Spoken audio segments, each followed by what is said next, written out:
आज के इस कार्यक्रम में मैं सबसे पहले तो विधानसभा के अध्यक्ष आदरणीय सीपी जोशी जी का बहुत आभारी हूँ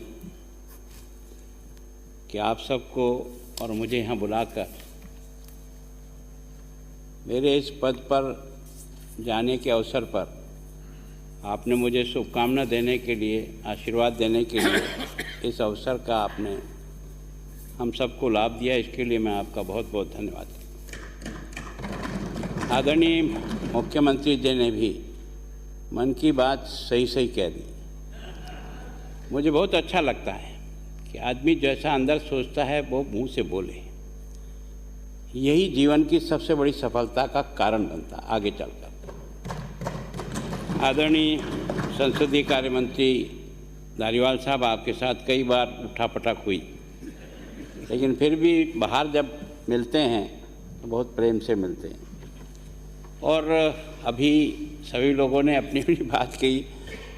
मैं बहुत भाग्यशाली हूँ कि मैं आप सबके साथ, और इससे भी बड़ा भाग्य मेरा यह है कि मैं उस प्रारंभिक पीढ़ी के साथ भी मुझे काम करने का मौका मिला। मैं आदरणीय हरदेव जोशी जी के साथ भी, भैरव सिंह जी के साथ भी, मैं सोचता हूँ कि शिवचरण जी माथुर के साथ, पहाड़िया जी के साथ, मदेरना जी के साथ, मैंने इन सब लोगों को बहुत नज़दीक से देखा। और मैं आपसे एक विनम्र प्रार्थना करता हूँ। मैं बहुत सामान्य बुद्धि का आदमी हूँ। मैंने अपनी सारी पढ़ाई, नौकरी और पढ़ाई साथ साथ करके मैं यहाँ आगे तक बढ़ा हूँ। कोई बहुत विलक्षण बुद्धि का आदमी भी नहीं, लेकिन आदरणीय भैरव सिंह जी ने और इन सब पुरानी पीढ़ी ने एक बात समझाई कि अगर तुम अपनी विधानसभा का धर्म ईमानदारी से निभाना चाहते हो तो अधिक से अधिक समय बैठने की आदत डालो, क्योंकि तुम सारा राजस्थान नहीं घूम सकोगे, लेकिन सारा राजस्थान यहाँ ये माननीय सदस्य आपके सामने लाकर उपस्थित कर देंगे। इनकी हर एक की बात का कोई न कोई महत्व निकलेगा, और वास्तव में उसके कारण से मुझे सीखने का मौका मिला। और मैं आप सभी सदस्यों से भी प्रार्थना करता हूँ कि जनता हमें सेवा करने भेजती है, आनंद करने के लिए नहीं भेजती। जनता हमारा इतना मान और सम्मान बढ़ाती है, हमको इस ऊंचाई पर ला कर के बिठाती है।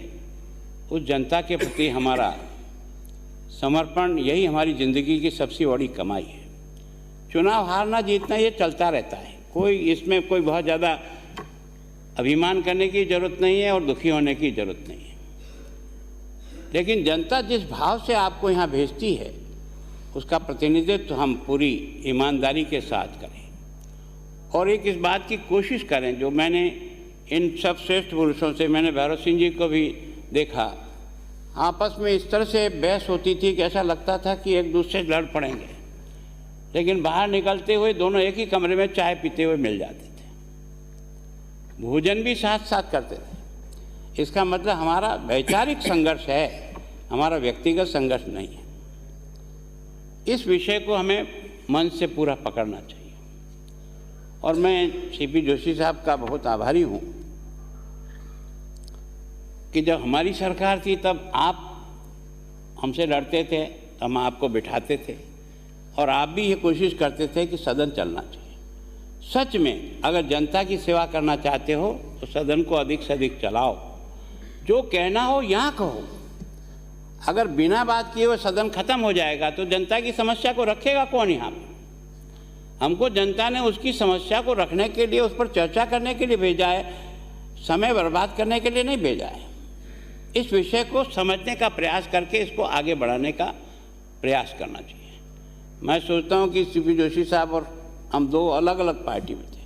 डिबेट कंपटीशन में भी ये सामने आते थे, हम इधर से आते थे, लेकिन व्यक्तिगत स्नेह हमेशा बना रहा, और उसके कारण से मैं तो बहुत भाग्यशाली हूँ कि इसमें बार 15वीं विधानसभा में आपने जो मेरे को मान और सम्मान दिया, मैं आपका ये कर्जा कभी नहीं चुका सकता। मतलब आपने हर बात को समझ करके उसके अनुसार अपने आप को भी कई बार ढालने का प्रयास किया। और किस तरह से सदन चले इसका प्रयास किया।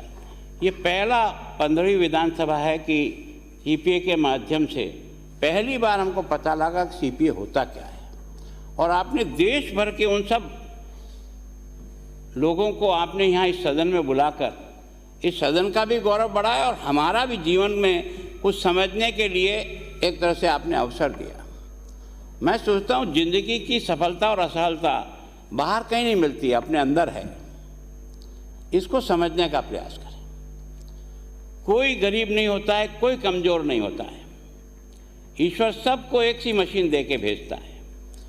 उपयोग किस ढंग से करें ये अपने पर निर्भर करता है। मैं सोचता हूँ कि मैंने इतने वर्षों तक आपके बीच में रह करके बहुत कुछ सीखने का प्रयास किया है। मैं कोशिश करता हूँ हमेशा कि अपने से श्रेष्ठ व्यक्ति से अगर कोई चीज़ अपने को मिल रही है तो उससे उठाना चाहिए, लेना चाहिए।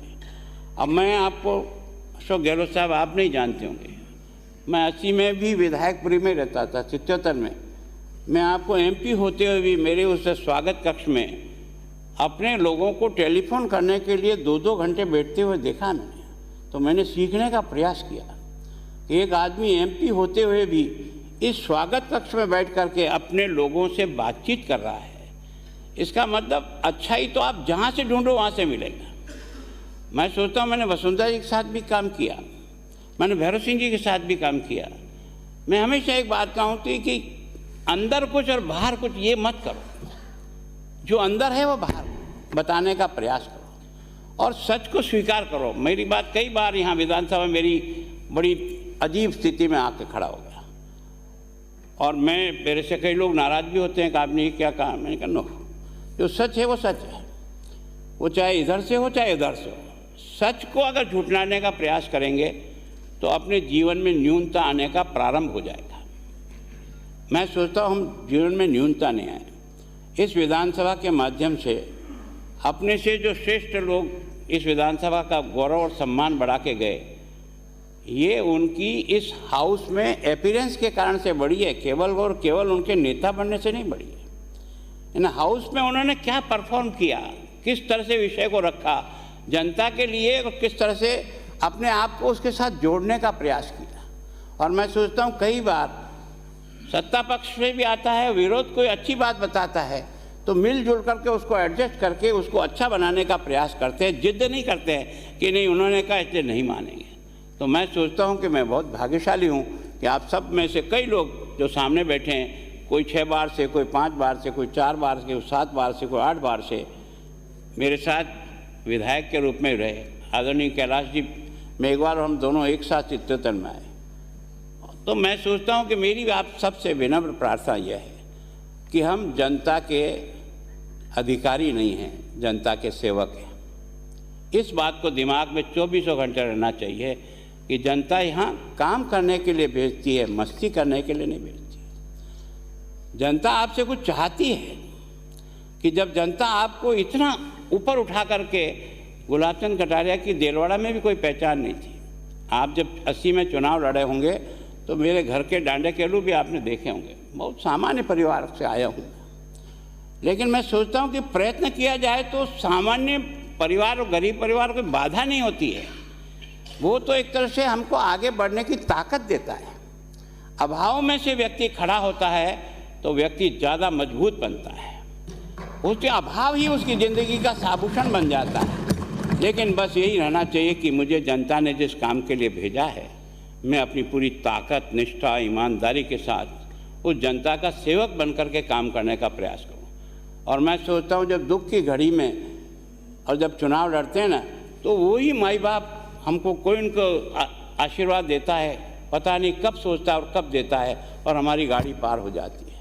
ये जो हम बार बार जीतते हैं ना, उस जनता के आशीर्वाद से। हमने अगर उसका कोई अच्छा काम किया होगा, उसकी अच्छी बात की होगी, उसकी संग ठीक तरह से व्यवहार किया होगा, तो वो सोचता है, बच्चा हो चाहे बूढ़ा हो।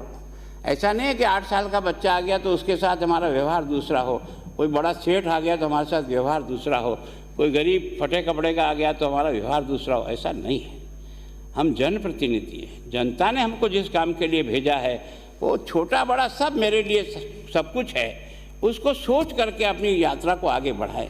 क्योंकि लोकतंत्र से अच्छा और क्या रास्ता है जिसके आधार पर आप और हम सब प्रयत्न करते हैं देश बनाने का। लक्ष्य तो एक ही है। और देश कब बनेगा? जब देश में रहने वाली सभी जनता को सब प्रकार से उनके जीवन को ऊपर उठा सके, तभी देश बनता है। तो मेरी विनम्र प्रार्थना है कि आप सीपी जोशी साहब, आपका मैं बहुत धन्यवाद करता हूं कि आपने इस अवसर को एक तरह से इधर बदलने का प्रयास किया। तो मैं आपको मुख्यमंत्री जी विश्वास दिलाता हूं, मैं राजस्थान का हूं, आपका हूं। राजस्थान का मान और सम्मान बढ़ना ये मेरे नस-नस में भरा है। जहाँ भी आपको कभी एक शिकायत, ये जो इतने विधायक बैठे हैं मेरे साथी, आप सबको विश्वास दिलाता हूँ, मेरे किसी भी आचरण से राजस्थान का गौरव नहीं गिरेगा, राजस्थान का गौरव बढ़ेगा। मैं इतना आपको भरोसा दिला सकता हूँ। और मैं जहाँ हूँ, मुझे भी आप सेवा करने का मौका दे तो मैं जो कुछ कर सकता हूँ वो करूँगा।